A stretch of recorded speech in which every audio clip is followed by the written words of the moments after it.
bitten by the entertainment bug? If I'm being honest, I don't remember a time when I didn't want to entertain. Aww. You can ask my mom, who's watching. She was my frequent audience from the time I was 5 years old in the basement. And for some reason, I always set up 20 chairs, but she was the only person sitting there. And I'm the youngest of 6 kids. Could never get any of my brothers or sisters to watch. My dad was usually at work, so it was my mom sitting and watching me.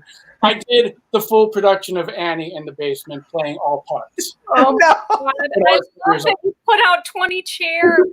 That is such one curtains. I had a stage, props. Oh my God. Oh, speaking of which, look who's here.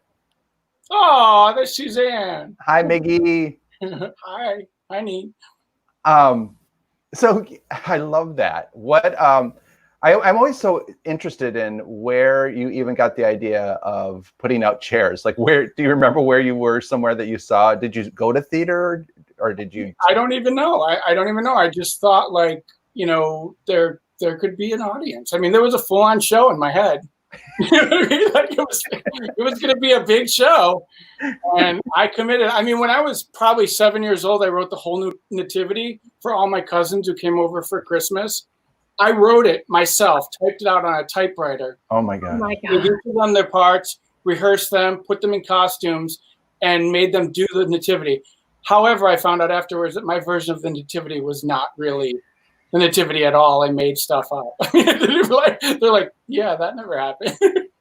As it should, and I would love. In Chicago, I'd love that script, right? That's what I was going to say, Teresa. I'd love to see an Irish family from Chicago doing the nativity. That's so fun. One of my cousins, his line was, "I have brought myrrh," and he was like 4 years old, and his older sister was like, "I don't think he's going to be able to remember it. Can he just say myrrh?" So he did. He just walked up and went myrrh.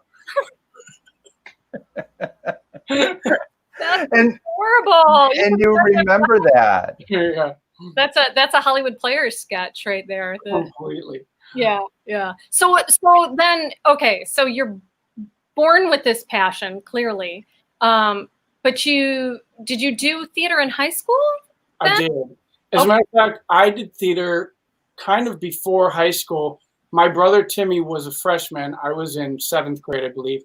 And he was working lights for a production of The Sound of Music. I had auditioned for the show and I didn't get into it because they cast some of the kids from the junior high school in the kids' roles. And so I went with him to the theater and worked on lights with him just because I wanted to be in the theater. And then through my whole high school career, I did all kinds of plays. And I was also the president of the Thespians. The Thespians, as was another one of our guests, Linda Michaels, was a Thespian. She was my successor. There you go. He came the year after me. Are you going to put up that quote from Mary Jane there? Because we got back. Apparently Santa was in Santa was in our nativity. I forgot about that. Why not? Well, I believe we might have had a Rudolph, too. We had a lot of cousins. And I hope a Frosty, especially in probably a Frosty, I would say. Oh, because he could say happy birthday. Happy birthday. But he wouldn't melt.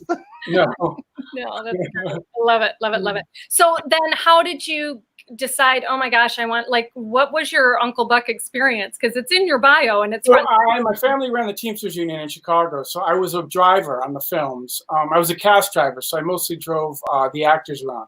On Uncle Buck, I was driving Macaulay Culkin,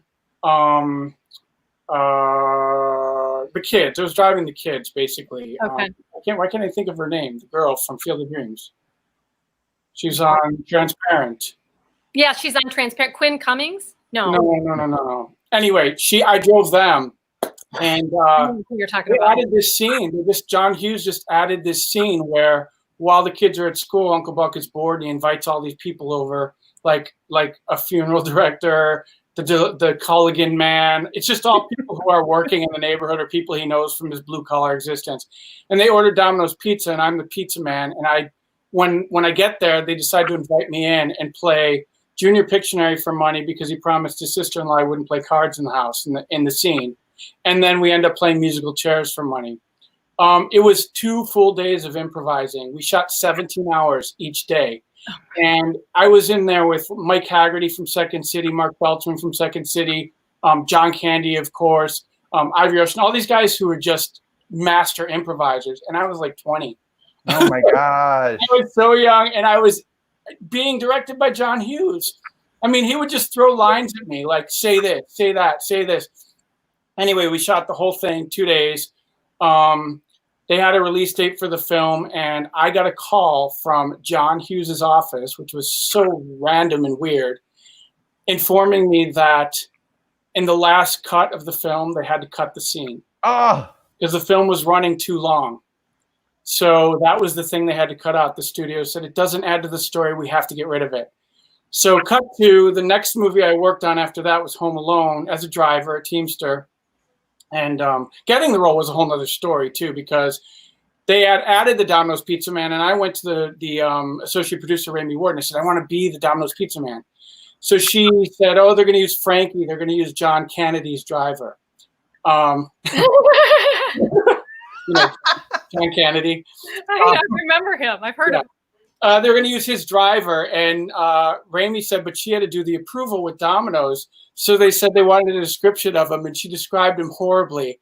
And she said, but we do have this younger guy, you know, really clean cut. They said, can you use him? So she kind of got me the part. She went to John Hughes and said, oh, they don't want to use Frankie. They want someone more clean cut. What about Mickey? John was like, oh, I love Mickey. Perfect.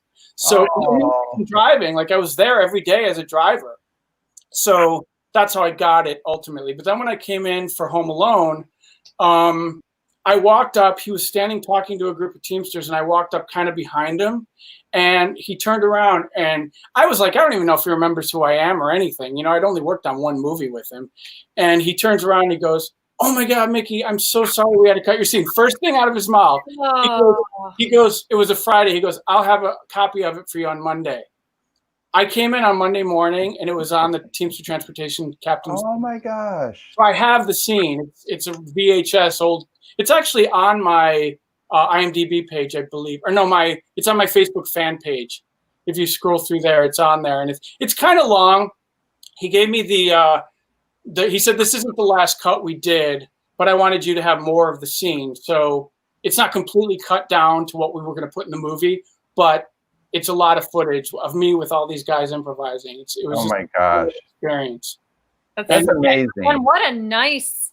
Oh my God. You and I mean, there are a lot of, you don't hear the nice stories as much. Well, this is also kind of crazy. John Candy just latched on to me because I continued to work on the movie. I worked on the rest of the movie as a driver. So he latched on to me. He was constantly giving me advice about my career. He's like, take the money you made from this, go directly to SAG when you have a day off and get your SAG card now. He's like, if you're going to go out to LA, you need it right away. And get out to LA as soon as you can. He's like, there's work here, but there's not enough work right now. You're young. You should be in LA. Like, give me all this advice. And the day that he died, I was driving down Lakeshore Drive in Chicago, and it came on the radio. And the guy on the radio said, John Candy, who was supposed to be one of the nicest guys in the world to work with and who was known for giving young actors advice on their careers. And I had crying so much. Oh, I mean, that's beautiful to know that he was that way, and that just to take that interest in that moment of what you were doing is just beautiful. Right, while he's starring in this film that John was directing. It was amazing. Yay. And you did it. You listened to him. I absolutely, why wouldn't I? I mean, he's John Kennedy. So at what age did you end up in Los Angeles? I moved to LA when I was 27. I started auditioning in Chicago a lot. I was getting, because of Uncle Buck, I was getting tons of auditions. I was actually up for Lucas, the movie Lucas. Do you remember that movie? Yeah. I went in for one role, and then they put me up for actually the role Tom Hodge got, who I know a lot of Chicago people are friends with, the Bruno, the bully guy. And I didn't end up getting it. He ended up getting it. I basically was an extra in the movie. So,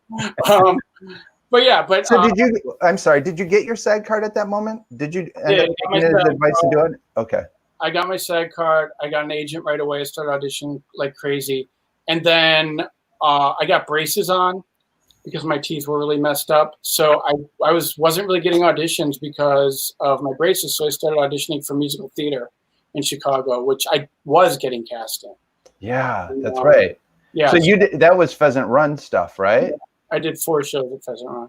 So was it during that time also before you went to LA that you did do, Teresa wanted to save it. Now we wanted to save it to the end, right? Did they get you? No, I'm kidding. the tour, is that when you did the tour? Oh, the Kenny Rogers tour came out of Pheasant Run. So basically, I was doing, what show was it? I think Evita at the time at Pheasant Run. And Diana Martinez, who was the resident director at Pheasant Run, also the entertainment director at Pheasant Run, had directed some of Kenny's shows, his Christmas shows in particular.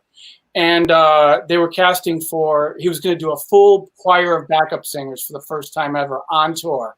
And they were hiring 12 singers to tour with him. And so she just pulled from her pool. They went to Opryland, they auditioned there, and then she pulled from her pool of actors. And she, at a very tumultuous time in my life, cast me and got me out of a bad relationship I was having, and just got me away for, it was only like 6 weeks, but it was the best job I've ever had. Now, did you do 2 years? Did you do 2 years? No, I did not do 2 years. The next year they did kind of an actual show with elves and stuff, and I didn't do that. That's the one that Sean and Suzanne were in. Yeah. Were you in the one with Rosa? No, Rosa was also in the one with Sean and Suzanne. But you were in the one with Mark. So Mark and you were in, And for those out there, Mark is my husband. And so Mickey, is that when you guys started becoming friends, or was it during? No, we were doing Evita together. Okay. Already. Okay. So, you've got this crazy. I mean, I'm like, oh my gosh, we're already at 20 after, and we haven't even. No, are we really? We haven't even gotten out of Chicago yet. So, oh my gosh. So what I want to do is I'm going to encapsulate a little bit the LA experience and just say, then you get to LA, there's so much experience. Like talk in general terms about your LA experience. Like what has it been like to be a working actor in LA? I wish there was a class that taught you how to be a working actor in film and television, because when I came to LA, I was 27. I looked like I was probably 18. I could have worked so much, but I just didn't know how. Yeah. And I started doing theater here right away that didn't pay. They had this thing called equity waiver, which I'd never heard of. It was $5 a show. I'm like, they don't ask a plumber to work for $5 a show. This is what I do. Like, why am I getting $5? So I did 5 plays. I got a really bad taste in my mouth, and I just started bartending and waiting tables. And I did that for 3.5 years with nothing else. I wasn't even like, I was thinking like, oh, somebody's going to show up at the restaurant and find me, and I'm going to be a big star. And I did like an episode of the Lisa Gibbons show because my friend Wendy was a producer. Like kind of little vignettes and stuff like that, but nothing substantial. And then I decided I needed to know how to become an actor in this town. So I took a job with a talent manager. He had some big people. He had Cloris Leachman, he had John Saxon, Marina Sirtis from Star Trek. And Sean Hayes was initially meeting with him for representation and said he's looking for an assistant. So I took the job. I interviewed. I got the job. I took the job. And then we signed Sean. And then Sean's career took off crazily. Within 2 months of being there, I was offered associate position. I was promoted. And then after 1.5 years of learning pretty much everything I thought I could learn, they offered me partnership. I quit. I gave notice, and they offered me partnership. Wow. I said, I don't want to do this. And he said the worst words he could have possibly said to me. He said, but you're so good at it. And I did not want to be good at it because I thought it was gross. Like that side of the business, I hated. Do you remember I filled in for you? Do you remember that I worked for you? Well, you went away, and I got a taste of it as well. Actors have no idea how they are traded and how they are like, it is so disgusting what goes on behind the scenes that we never know about. So I didn't want any part of it, but I quit. And within 5 months, I had 3 national commercials, and I had done an episode of Will and Grace. So, and then I just started working, and I was working pretty regularly at that point, making my living actually as an actor. Was it during that time also that we did Hollywood Players? Yeah, Hollywood Players came probably a few years after that. Okay. Yeah, I would say that would be like 99 maybe. Yeah, 98, 99, 99. No, 99 I think is when we did it. Right around there. So yeah, it wasn't too long after that. So what, through those lens of how actors are treated, what made you still say, I still want to pursue this and make a career in this world? Did you feel like you were able to get a little more control over your career, or what do you? It wasn't control. It was more about not being ignorant to it. Because, you know, everyone has this airy-fairy idea that they're going to just get discovered and become a big star. Right. Right. And that was never really my goal. What I want is the freedom to work and make a living at it. And unfortunately, sometimes that means becoming a big star. Not unfortunately, but some people have to become a big star to do that. And I realized that my career was in my hands and no one else's. And I give this advice when I was a manager. They're getting 10%. Your agent's getting 10%. How much work do you think they're doing for you? About 10%. Right. If that. Right. So the rest of it, the 110% is on you. And you have to do the work. And that's what I did. I found every avenue I could to work. I harassed my agents, which, you know, people are like, oh, you shouldn't call too much. And I used to say to my agent, then you're not the right agent for me. Like, I work hard, and if you're not working hard for me, I don't want to, it's not a good match. I don't want to be with somebody. And I've been really fortunate to have some great agents, and I have the greatest manager. I mean, my manager works harder than anybody, and he's not, I hate to put in these terms, he's not a scumbag. You know what I mean? He's a good guy. And because there's so many that are, and he's not. He comes from a very spiritual place, and he pursues it, and he respects and loves his actors truly. So that's beautiful. Yeah, so I've been very fortunate. I think I've been with Steve probably, I don't even know now, probably 14 years, 15 years. Wow. Yeah. I mean, and he works real hard for me. So do you think your how has your experience served you? When Mickey sent me over his bio and his headshot, I said, I'm going to put Fierce Advocate on there because I see you. And I was talking about you today, actually, with a friend of mine who lives in LA and who knows you through Suzanne, and was like, I read his post on the union contract. And I was like, I'm giving it a second look because of what you had put. I mean, you're very, you study, you know, like, when did your advocacy work begin? Well, let me start by saying that I just had this conversation with my friend Greg, as a matter of fact, Greg, who you know, he used to live next door to. I found a note through this whole pandemic thing, going through stuff and cleaning stuff out. I found a letter I had written, or a letter I'd received back from a letter I'd written from the White House when I was 15 years old, writing to Ronald Reagan about his arms deal and how I thought it was not good for the country. And I got my gosh. At 15? I've been at this for a long time. Oh my God. I'm an activist. It's just what I've watched my career, and I thought, 12 years ago, streaming and video on demand started to show up in our industry, and it was absolutely going to be the future.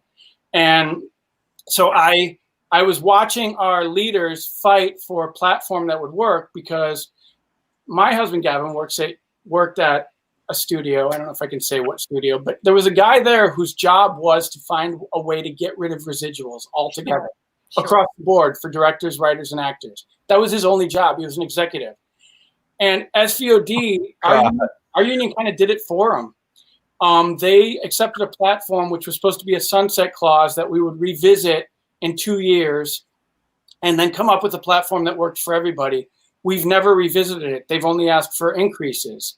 And so those increases, 26% of pennies is nothing. It's not going to raise my residual checks to more than $1. That's why we're all seeing these small checks. That's why we're all getting pennies instead of... I got a 70-cent check the other day. Yeah.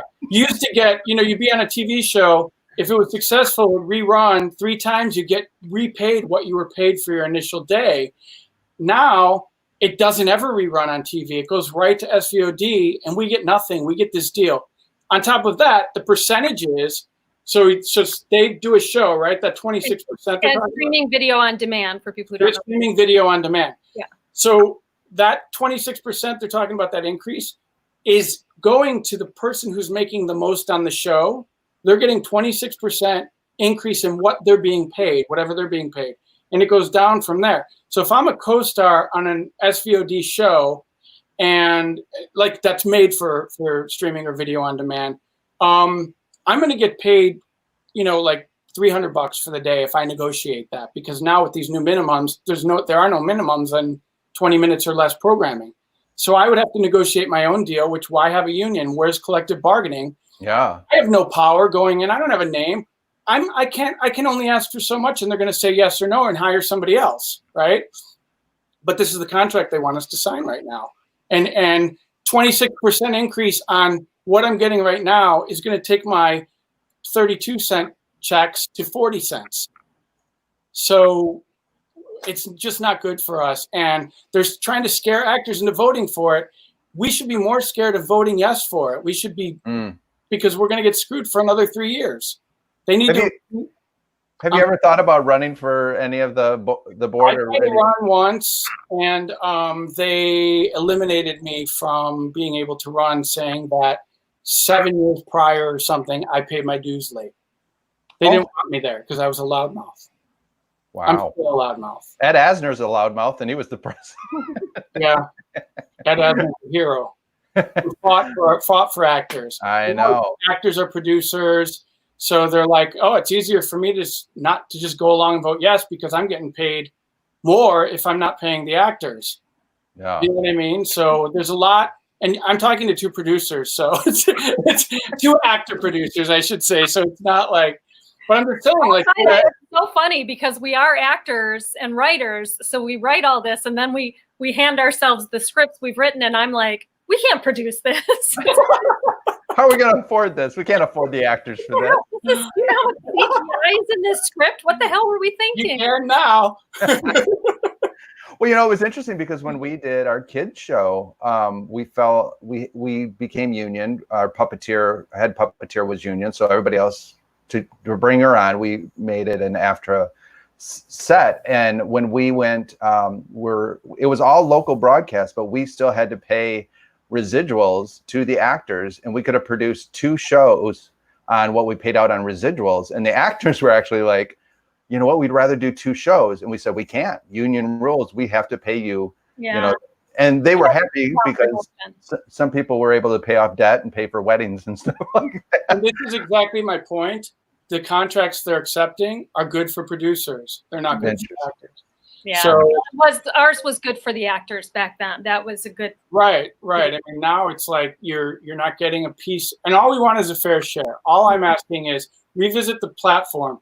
If a show is successful, they know how many downloads they get. They know how many people are getting subscriptions because of The Handmaid's Tale. Like, they know it's a popular show, right? It's going to stay on for a long time. They should be disclosing those views to us, and we should be paid based on that. Yeah. If we make money, we make money. That's all we're saying. We're not asking for not a fair share. We're asking for just a fair, livable wage.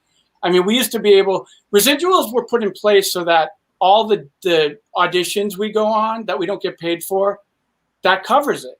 That covers the time when you're off, when you're working and doing the job that they need you to do, go in and audition. They need to be able to pull from a bunch of people. They need us to audition. We don't get paid for that. Yeah. That's what residuals was supposed to be for. Speaking of somebody in the industry, look who's here. Hi, Leah.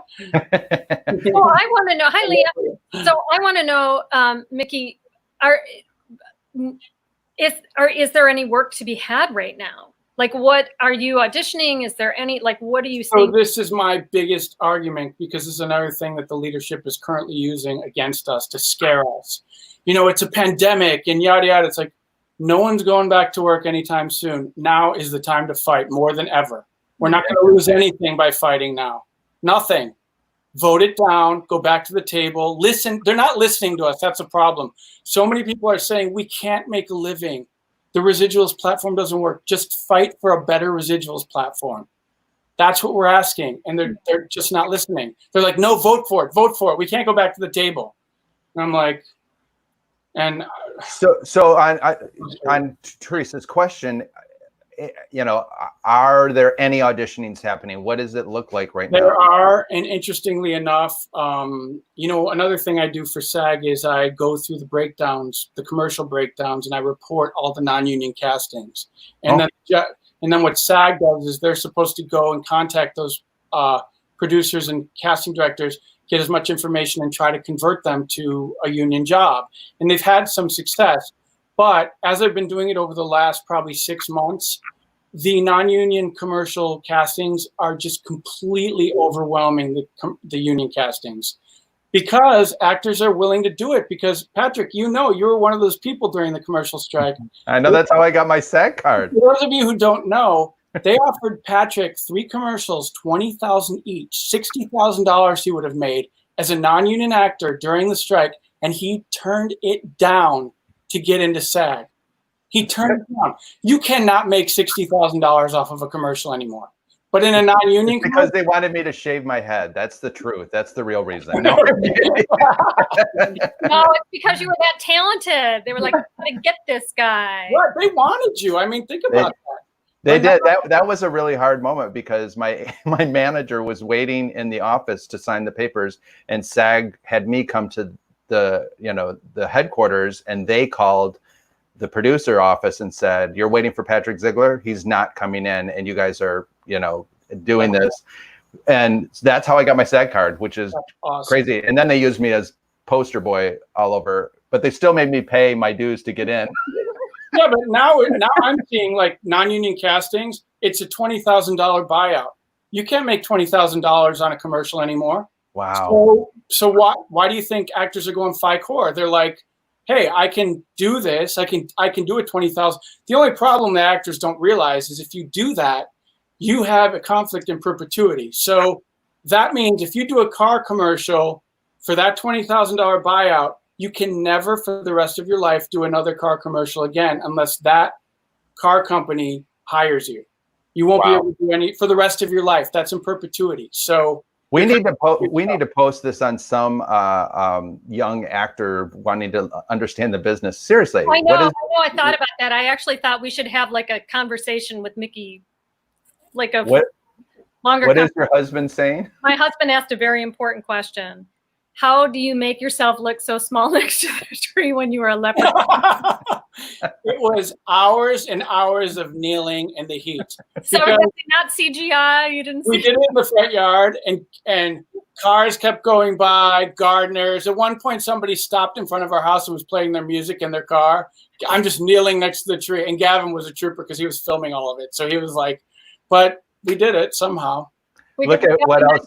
Yeah. Harper. Who's Philbin, who's a director here in Michigan. He does a lot of film directing, actually. Awesome. And so you'll have to. Oh, he's retired now, though. I'm like, I think he's. But you know what? I think Mickey worked with. Did you work with Jimmy Carran, the character actor? No. No? Oh, I thought you did for some reason. Oh, Mickey, I want to end on a light note too. I want to know. Suzanne's laughing at Fred's question and your answer. As you suggest, should be shared with young actors. Nice. Yeah. Nice. Yeah. I think in fact, John Philbin, maybe you can help us with that because he works in the film program at a local university. Awesome. What's one of the best things, most favorite moments you've ever had on a set or done? Besides Hollywood Player. I would say, I mean, there are so many to mention. I had a kind of a bad experience on Brothers and Sisters. Oh. And I was very, very devastated by the experience because I was such a fan of the director who used to be an actor, and I won't say his name, but he was extremely rude to me. And nobody introduced me to anybody. You know, when you walk on a set, especially as a co-star or day player, you're walking into someone's house as a stranger. And usually they're very welcoming and they'll introduce you around and whatever. And this day, nobody acknowledged me or talked to me. And the director even said, a producer came up and said to him, he was my choice for this role. And he turned back to her and said, I didn't want him for this, right? Cut to, we're on the third take, and Sally Field and Patricia Wettig, who I love. Patricia Wettig was so sweet to me. I rode back and forth in the van with her from the dressing rooms. But they're in the jail cell, and all of a sudden, out of nowhere, Sally Field goes, who is this young man? Why don't I know this young man? What's your name? I'm Sally. And walked up and stuck her hand through the bars. Oh. And I was like, 2-time Academy Award winner, so, which was awesome. But I would say my favorite moment was when I was working on Grey's Anatomy. Yes. This is a whole long story I'm not going to get into, but it's a great story. It's a great story. Because I ended up doing 2 episodes, and they brought me back for a different episode because my part got cut while I was there. Long story short. But I knew Meredith. Why can't I think of her name now? Because I have pandemic mush brain, I call it. I swear to God. But anyway, I'm shooting this scene. They bring me back to this minister role, and the whole cast is in the church. Everybody, the whole entire show. And I'm up on the altar with Katherine Heigl and Justin Chambers, and we're just chatting or whatever. And they're like, okay, rolling. And all of a sudden I hear from the audience, hi, Mickey. And I look out, and it's, why can't I think of her name? The actress who plays Meredith Grey. I can't think of it either. Oh my God, I have pandemic. I just watched her on a Red Table Talk. She's the sweetest thing in the world. And she, in the middle of that, everyone's looking like, how do you even know it? I think that was one of my favorite moments ever working on a set. That's sweet. Yeah. I'm going to get her name before it kills me. Isn't this is Ellen Pompeo. Ellen. Nice. Extremely sweet. They were all very, very nice, but she was awesome. It was just a moment that I was like, it made me feel so welcomed amongst the whole entire cast, you know? I think that's such an apt description about you're going into somebody's home. Like you're a guest going into their set. And I have a friend who was on a set and they treated her terribly. And it was cold shoulder, you're here. And she had to do a really emotional scene. It was a serial, like a cop show serial kind of thing. And it was just like, come on. You're nervous enough as it is. And then, they make you feel uncomfortable. It was a lesson for me that when I have a show, I will never treat anybody like that. Yeah. Anybody. That's been our philosophy. That's what we've really tried as well. And that was one of the best things about Come On Over and having Greg Jabbar and Vicki Lewis. And Vicki got done with a musical number or something, right? Wasn't it, Teresa? And the whole cast and crew applauded for her. And she was like, what? And Jabara turns to her and goes, just like LA, right? And she was like, oh my God. This was great, Mickey. It was so fun. We definitely are going to try to find a way to post some of this stuff because I think you have a lot to teach new actors, and on the union side of things, there's a lot to share there, and I think it'd be really good to try to get some of this out to some folks. Yeah. Well, thanks so much. Thank you guys. Thanks for having me. You bet. Right. Awesome to see your face. Thank you so much for being with us. Yay. All right. Okay. How fun. If Suzanne Sola's still watching, what are we going to sing? We got to get out of here. Gotta go. Thanks for being with us. Bye, everybody. Thanks so much. Next week, tune in.